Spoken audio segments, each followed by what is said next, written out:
The surround view monitor uses the camera installed in the vehicle to display the images around the vehicle on the infotainment system, helping you park safely. You can select whether to use each function in the driver assistance section of the vehicle settings.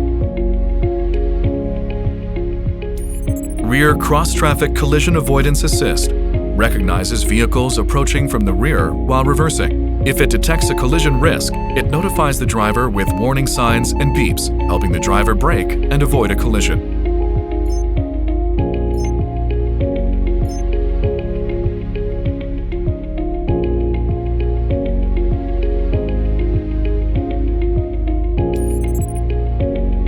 Reverse parking collision avoidance assist is designed to reduce the risk of collisions with pedestrians and objects when the vehicle is reversing by warning the driver or controlling the brakes.